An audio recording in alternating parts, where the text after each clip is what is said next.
In this video, 2008 থেকে জাকির নায়েক এই মাযহাব ও আহলুস সুন্নাহ ওয়াল জামাতের বিরুদ্ধে ফতোয়া দেওয়া শুরু করলেন। তখন থেকে আর তাকে সমর্থন করার সুযোগ আমাদের নাই। এটা না করে, তিনি ফতোয়াবাজি না করে যদি শুধু ইসলামের দাওয়াত দিয়ে যেতেন, সারা দুনিয়ায় মুসলমানদের হিরো হয়ে যেতেন। তুমি জাকির নায়েককে চেনো না, কিন্তু নরেন্দ্র মোদী জাকির নায়েককে চেনে। শত্রু ইসলামের শত্রু জাকির নায়েককে চেনে। এগুলো খুব খারাপ অভ্যাস, আরেকজনকে কাফের বলা, মুশরিক বলা। আপনি যদি কাউরে কাফের বলেন, সে যদি কাফের না হয়, আপনি নিজেই কাফের হয়ে যাবেন।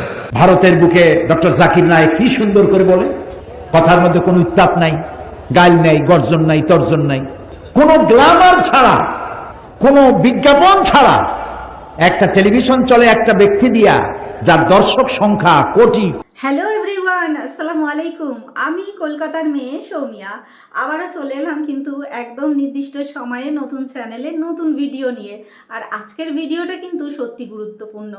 আচ্ছা, আমাদের এই ভারতবর্ষের যে ডক্টর জাকির নায়েক, তাকে কে না চেনে? সে তো ইসলাম ধর্মের প্রচার করে বেড়ান এবং অনেক হিন্দু মানুষকে ইসলামের পথেও নিয়ে এসছেন। তো এই ডক্টর জাকির নায়েককে নিয়ে আলেমদের মধ্যে কি এমন মত পার্থক্য আছে? অনেক আলেমরা আছে ডক্টর জাকির নায়েককে মানেন না, তাকে কাফেরও বলে থাকেন, এবং অনেকে বলেন যে উনি স্যুট বুট টাই পরে লেকচার দেন, তো সেই জন্য উনি ইহুদিদের দালাল। তো এরকম কিছু কিছু বক্তব্য আমরা আলেমদের মুখ থেকে শুনে থাকি। তো আজকের এই ভিডিওটা খুবই গুরুত্বপূর্ণ এই জন্য, কারণ এই ভিডিওতে আমরা বড় বড় আলেমদের মুখ থেকে এই ডক্টর জাকির নায়েক সম্পর্কে কিছু কথা জানতে চলেছি।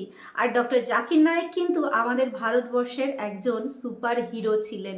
উনি কোনো রকম উত্তেজনা না সৃষ্টি করে, কোনো রকম চিল্লামিল্লি না করে, এত সুন্দর ভাষায় সায়েন্সের মাধ্যমে মানুষের কাছে ইসলামটাকে তুলে ধরতেন যে মানুষ সেটা খুব সহজ সরলভাবে বুঝতে পেরে যেতেন, এবং সেই জন্যই তো অত মানুষ ইসলামের পথে চলে আসছিলেন।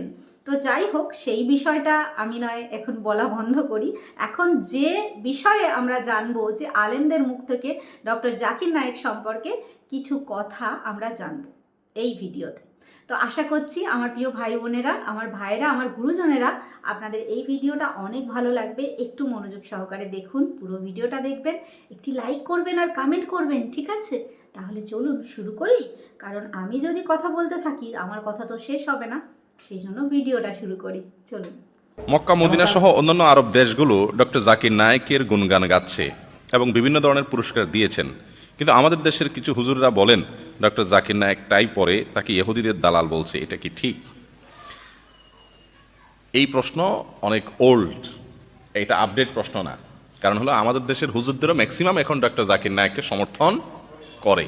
প্রথম একটু অনেক আলেমোলামারা একটু শক্ত করে বলছেন, কিন্তু সম্প্রতি আমাদের দেশে আলেমোলামারাও ডক্টর জাকির নায়েকের প্রশংসা করছেন, কারণ তিনি অমুসলিমদের মধ্যে ইসলামের সৌন্দর্যগুলোকে চমৎকারভাবে তুলে ধরছেন। বাকি তিনি মানুষ, তিনি কোনো ফেরেশতা না। আমাদের যেরকম ভুল হইতে পারে তারও এরকম ভুল হইতে পারে।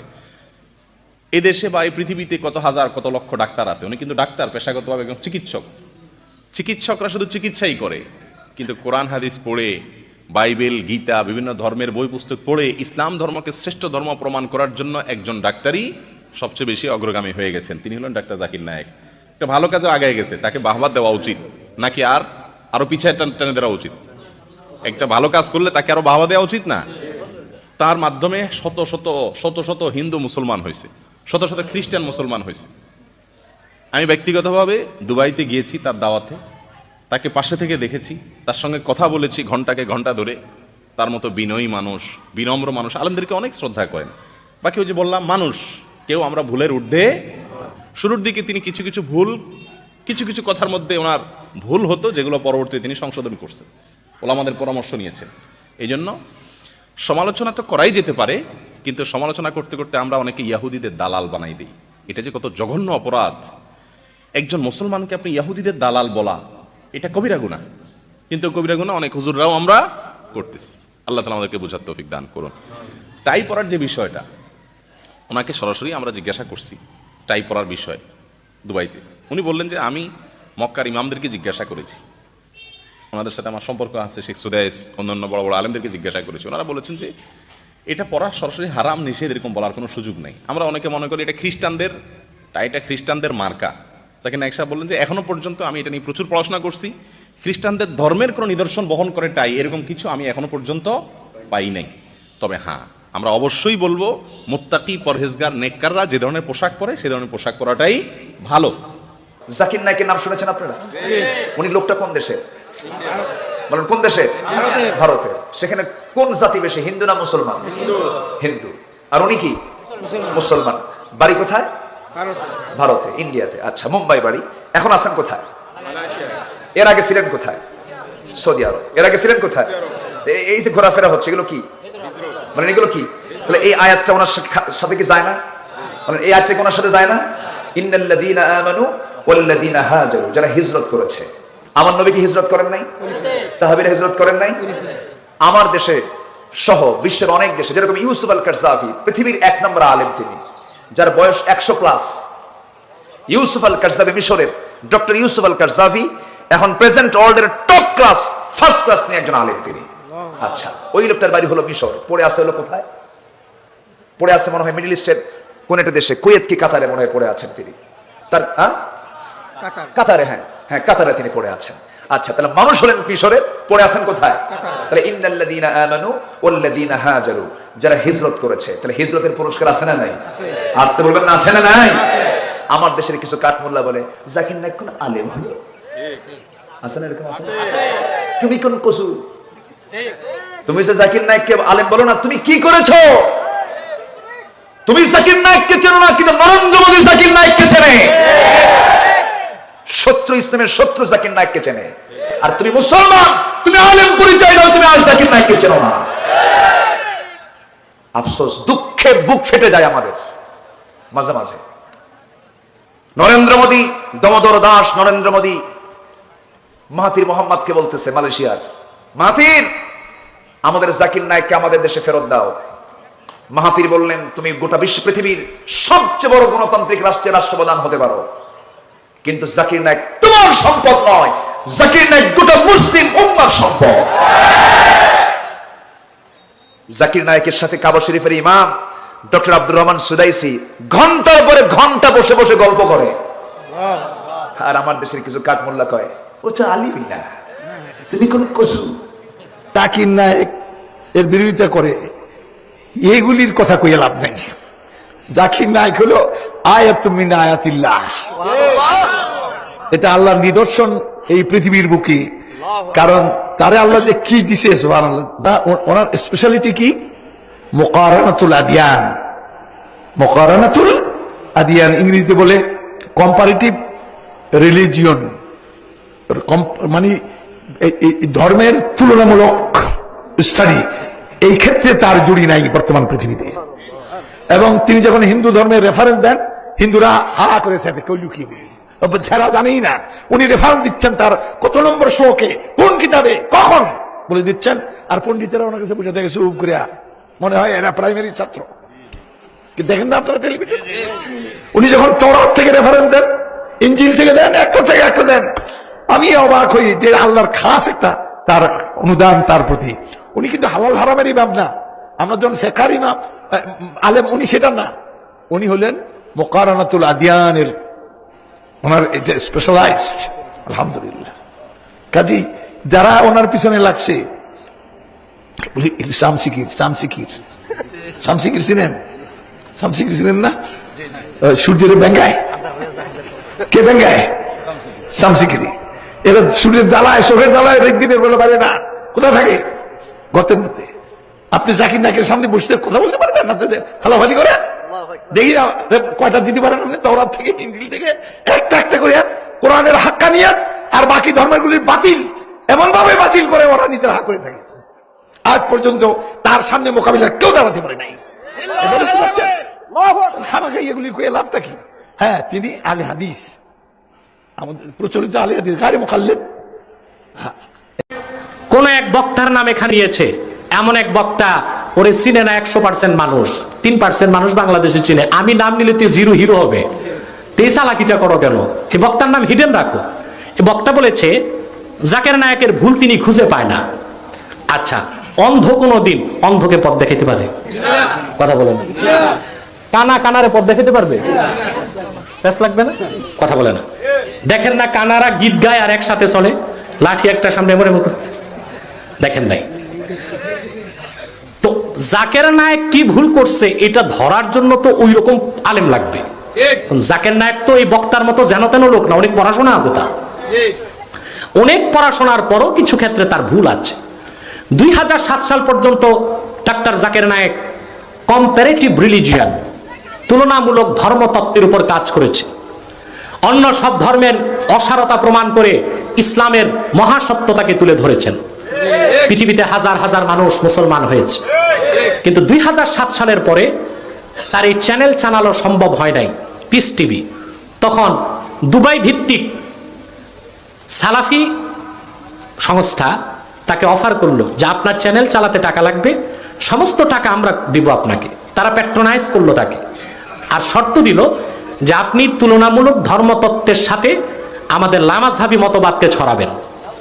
2008 থেকে জাকের নায়েক এই মাযহাব ও আহলুস সুন্নাহ ওয়াল জামাতের বিরুদ্ধে ফতোয়া দেওয়া শুরু করলেন। তখন থেকে আর তাকে সমর্থন করার সুযোগ আমাদের নাই। এটা না করে, তিনি ফতোয়াবাজি না করে যদি শুধু ইসলামের দাওয়াত দিয়ে যেতেন, সারা দুনিয়ায় মুসলমানদের হিরো হয়ে যেতেন। কিন্তু কুখ্যাত লামাযহাবীরা এইরকম একটি অ্যাসেটকে, পৃথিবীর এত বড় একটা ইন্টেলেকচুয়াল পারসনকে, তার ইমেজ, তার সম্মানকে ধুলার সাথে মিশায় দিয়েছে। এখন জাকের নায়েকের পক্ষে কথা বলার কোনো সুযোগ আমাদের নাই।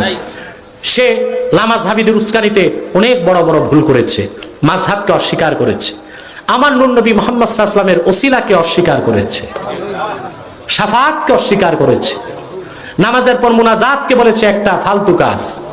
উনি তো কোরআন হাদিস পড়ে নাই, উনি তুলনামূলক ধর্মতত্ত্ব পড়ছেন, তার অতটুকুই থাকা দরকার ছিল।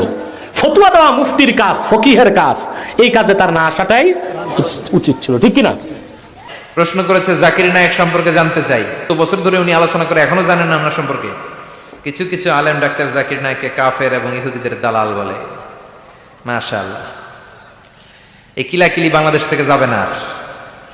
এগুলো খুব খারাপ অভ্যাস, আরেকজনকে কাফের বলা, মুশরিক বলা। আপনি যদি কাউরে কাফের বলেন, সে যদি কাফের না হয়, আপনি নিজেই কাফের হয়ে যাবেন।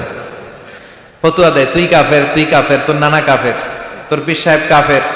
তোর এই কাফের পীর সাহেব মারা গেলে যেখানে কবর দিবে, ওই কবরের উপরে যে ঘাস জন্মাবে, ওই ঘাস যে গরু খাবে, ওই গরুর যে দুধ খাবে, ও কাফের। আছে না এরকম ফতোয়া? জাকির নায়েক হচ্ছে কম্পারেটিভ রিলিজিয়ান, তুলনামূলক ধর্মতত্ত্বের একজন পণ্ডিত ব্যক্তি। তার কথা শুনে অনেক হিন্দু, বৌদ্ধ, খ্রিস্টান, হাজার হাজার অমুসলিমরা কালেমার বাণী শুনতে পেরেছে, আলোর দিশা পেয়েছে, ঠিক কিনা? হাজার হাজার লোককে মুসলমান বানাইছে উনি। আপনি বানাইছেন কয়জন রে? যে ওনারে কাফের ফতোয়া দিল, ওনার হাতে শাহাদা বাক্য পাঠ করেছে কয়জন? আর জাকির নায়েকের হাতে হাত রেখে হাজার হাজার লোক কালিমা পড়েছে। অনেক বিষয় আছে যেগুলো অনেকে এইভাবে উপস্থাপন করতে পারে নাই।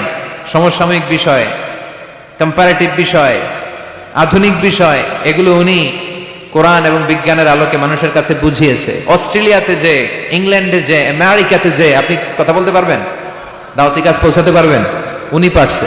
যেটা আমরা পারি না, এটা উনি পারছে, এই জন্য সহ্য হয় নাই আমাদের। এই দেশের জাতীয় খেলার নাম কি জানেন? হাডুডু। তাই না, আপনারা নিচে নিয়ে আসবে। এই দেশে কেউ আগাইতে চাইলে আরে উঠতে দেওয়া যায় না, কেউ উঠতে চাইলে ওরা টাইনা নামায়। কারণ জাতীয় খেলা হাডুডু। হাডুডুর নিয়ম হচ্ছে একজন সামনে যাবে আর সবাই ওর ঠ্যাং ধরে টানবে। কথা বলেন? এই জন্য এগুলো বাদ দেন। ইসলামের মধ্যে, মুসলমানদের ভ্রাতৃত্বের মধ্যে ফাটল তৈরি না করে ঐক্য প্রতিষ্ঠা করেন। জাকির নায়েকের সব কথাই যে আপনারে মানতে হবে, এটা তো উনিও বলে নাই। ওনার দেয়া কোনো মাসআলা, লিগ্যাল অপিনিয়ন আপনার কাছে যদি ইসলাম সম্মত মনে না হয় বা শক্তিশালী মনে না হয় বা আপনার ভালো না লাগে, যে আলেমের কথা ভালো লাগে কোরআন সুন্নাহর আলোকে, আপনি মানেন। কিন্তু ওনার অবদানকে অস্বীকার করার সুযোগ আছে? গোটা বিশ্বব্যাপী ওনার জয়গান। আপনি সূর্যরে ভেটকি মারলে আপনি সূর্যের কিছুই করতে পারবেন না। আপনার ভেটকি আপনার মুখের উপরেই থাকবে, চিল্লায় বলেন ঠিক কিনা? গোটা বিশ্বব্যাপী আল্লাহ ওনার সম্মান মর্যাদা দিয়েছে, আপনি কি করবেন? মেয়ে আল্লাহ জাকির নায়েকের হায়াত দারাজ করে দাও, তার স্মৃতিশক্তি আরো বাড়ায় নাও। একবার শুনলাম এক মহিলা প্রশ্ন করছে ডক্টর জাকির নায়েককে যে, আচ্ছা আপনি তো বললেন হিন্দু, মুসলমান, খ্রিস্টান, বৌদ্ধ সব ভাই ভাই, তো সব যদি আমরা ভাই ভাই হই, আমি তো হিন্দু, ওই মহিলা বলছে আমি তো হিন্দু, তা আপনার মক্কা মদিনায় আমরা যাইতে পারি না কেন? এটা কঠিন প্রশ্ন। আমি চিন্তা করলাম কি জবাব দেয়। আমার কাছেও জবাব আছে, কিন্তু উনি কি বলেন সেটা শোনা দরকার। উনি জবাব দিলেন, বোন আপনার বাড়ি কই? কই তো ইন্ডিয়ায়। জন্মস্থান কোথায়? এখানে। আমার জন্মস্থান এখানে।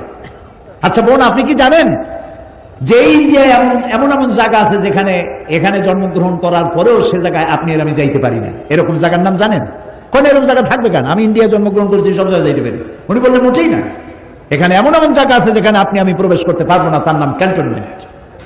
ক্যান্টনমেন্টে আপনিও ঢুকতে পারবেন না, আমি ঢুকতে পারবো না। ক্যান্টনমেন্টে ঢুকবে যারা নিরাপত্তার দায়িত্বে, দেশ রক্ষার দায়িত্বে যারা আছে, যে কোনো মুহূর্তে ডাক দিয়ে পড়ে জান দেওয়ার জন্য, রক্ত দেওয়ার জন্য, জীবন দেওয়ার জন্য ঝাঁপায় পড়বে, সেসব সেনাবাহিনীর জন্যই ক্যান্টনমেন্ট তৈরি করা হবে। ওখানে আপনি আর আমি যাইতে পারবো না। ইসলামের একটা ক্যান্টনমেন্ট আছে, সেটার নাম মক্কা আর মদিনা। ওইখানে ওই সব লোকেরাই যেতে পারে যারা আল্লাহর জন্য জান দিতে পারে, মাল দিতে পারে, রক্ত দিতে পারে। প্রিয় বোন, আপনিও যেতে পারবেন। আপনার পাসপোর্টে একটা ভিসা লাগান, ভিসার নাম লা ইলাহা ইল্লাল্লাহু মুহাম্মাদুর রাসূলুল্লাহ। কালকে আপনি মক্কা মদিনা চলে যান। বড় বড় আলেমদের মুখ থেকে ডক্টর জাকির নায়েকের কথা শুনতে আপনাদের কেমন লাগলো কমেন্টে জানাবেন। আমার তো খুব ভালো লাগলো, কারণ আমার দেশ ভারতবর্ষ, এই ভারতবর্ষেই জন্মগ্রহণ করেছিলেন ডক্টর জাকির নায়েক। আর ডক্টর জাকির নায়েকের সত্যি পার্সোনালিটি অনেক অনেক হাই লেভেলের, কারণ আল্লাহ পাক তাকে এমন কিছু দান করেছেন যাতে তিনি সারা বিশ্বের মানুষের কাছে প্রসিদ্ধ লাভ করেছেন, মানে ফেমাস। তিনি একজন ইসলামের হিরো বলতে পারেন। আর তারপরে হ্যাঁ, যে আলেমরা একটু আগে বললেন যে হ্যাঁ মানুষ মাত্রেই তো ভুল হয়, কিন্তু ডক্টর জাকির নায়েক যেভাবে মানুষের কাছে ইসলামের প্রচার করেছেন, যেভাবে মানুষকে ইসলামটাকে বুঝিয়েছেন, সেটা সত্যিই অসাধারণ, তাই না? তো আজকের ভিডিওটা আপনাদের কাছে কেমন লাগলো অবশ্যই কিন্তু আপনাদের বোনকে বা মেয়েকে বা দিদিকে কমেন্ট করে জানাতে ভুলবেন না। আর আপনারা যে কমেন্ট করেন, আপনাদের কমেন্ট করতে আমার অনেক ভালো লাগে। আর যে সমস্ত ভাইয়েরা পার্মানেন্টলি আমার ভাই হয়ে গেছেন, আপনাদের আমি বোনই হয়ে গেছি, অবশ্যই বোনের হাত ধরে থাকবেন আর এই চ্যানেলটিকে আপনারা সুরক্ষিত রাখবেন এবং এগিয়ে নিয়ে যাবেন। তাহলে চলুন পরবর্তী টাইমে, পরবর্তী দিনে নতুন ভিডিও নিয়ে আবার হাজির হয়ে যাব সেম টাইমে। আল্লাহ হাফেজ।